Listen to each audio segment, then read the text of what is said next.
Searing Phoenix here, and today, excuse me, I just woke up. You may have seen my post, I'm going to be talking about Artifact Kit, yay!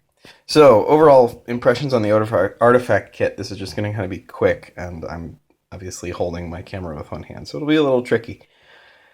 It's a really good kit. Seems to shoot hard. I don't have a crony, but it's definitely shooting well into super stock velocities, so probably well over 120 feet per second. Kit install, not exactly easy. I definitely wouldn't call it a drop-in kit. It's definitely a modders kit. You need to know your way around a Nerf gun. You need to know what you're doing. There's the trickiness that I found was in fitting the barrel. The barrel has to fit has some pretty tight tolerances, probably a mil or two, with the pusher, or rather the breech, breech, because if you move the barrel too far back, the breech won't come forward, or the carrier won't come forward all the way, and if you push the breech too far forward, you won't get a good seal with the O-ring, which I think you can barely see in there. So you kind of have to have this barrel very, very precisely where it needs to be, otherwise you're either going to not get full primes, or you will get poor air seal. So that is probably the trickiest part about this. Other than that, the kit's relatively good. One thing about the Retaliator kit is when you put in this centering plug, you do remove the ability to put on front barrels without modification. So I'm going to be modifying the front barrel by cutting down the inner barrel of a Retaliator barrel extension in order to put the front grip back on this blaster, because I have a worker front grip for this. Orange Modworks trigger, which I actually got for a recon, but it works for the Retaliator just fine. All of that seems compatible. It seems like it's great. The other thing that Artifact uses is this magazine. This magazine is actually really nice. It's really solid. Doesn't seem like it has any flex or any give. It holds 20 rounds plus 1. Obviously, the plus 1 is a bad idea. It puts too much tension on the spring. It causes issues probably with loading. That plus 1 space is designed so that the breech can close without taking a round in, things like that. So definitely, just like Nerf magazines, you can fit 21 rounds in here, but I wouldn't suggest it at all. What it takes are these little kind of ACC style Steffens. They seem okay. The gluing on some of them is a little suspect. I'm not too concerned. This ammo is a little cheap.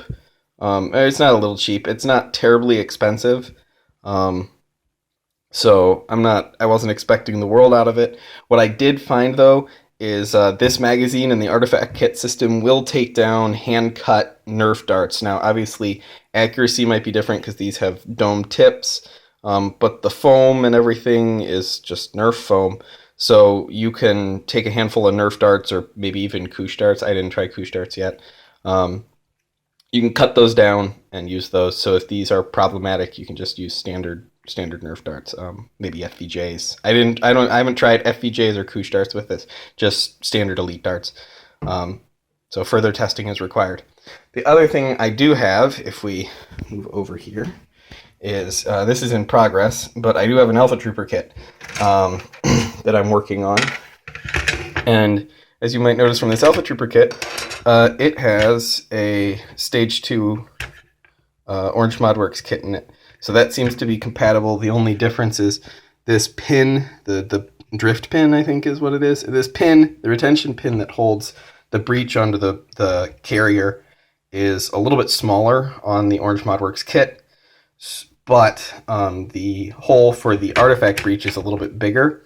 However, because of the snugness of the Orange Modworks kit, I would say there's less than a mil, maybe even less than half a mil of play due to that pin being a different size, so I don't think it'll be a factor at all. The only other thing with the Alpha Trooper kit is I think the barrel is a little there's not a good barrel length provided with the Artifact kit. So there might be a section of Artifact barrel and then just open faux barrel, which isn't a big deal. I'm worried a little bit about spacing.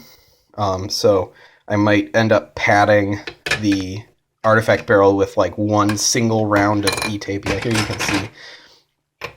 There's the barrel. I don't know if I just got the wrong barrel from Tactical Foam or what. I don't know if Artifact does provide barrels that are the appropriate length, but with what I've got, it's not going to be a perfect solution, but it will definitely be functional. So really excited about this kit. I think it's going to be awesome. One thing about the Retaliator, it is running a 5 kg Orange Modworks spring. So slight spring upgrade, nothing crazy though, something that you could definitely, if you had a Retaliator right now. So that might be part of why I'm getting the super stock velocities, but I'm definitely getting way higher velocities with the Artifact kit than stock, obviously. So, and it is laser accurate, as you would expect. So I'm really happy with the kits. They are, for what they are very reasonably priced. If those magazines show compatibility with other things, they will definitely be a very, very good value purchase. They are as expensive as F10555 PMag or the like, or a Blasterworks 15 round mag or something like that. So right in line in terms of price, really good build quality, no problem with it. The one thing I will say about this magazine and the system in general, I'm going to try and do this one-handed, the seating of this magazine is very, very tight. It is not butter smooth. You can see I actually have to push down to get a catch and engagement there with the magazine lock. And similarly, you have to pull that magazine lock back and give a good hard tug. So you can't do any gravity drops of magazines or wrist flick mag drops like you can with Nerf mags and Nerf blasters. You definitely have to pull the magazine release and give this a good firm tug. I can't do this on camera because I've only got one hand, but trust me when I say that the lockup is very, very positive, but also very stiff. And same with the disengage. So something to keep in mind, but overall, very happy with the kit. I think they were money well spent if you're looking for ultra high performance springers. Take care.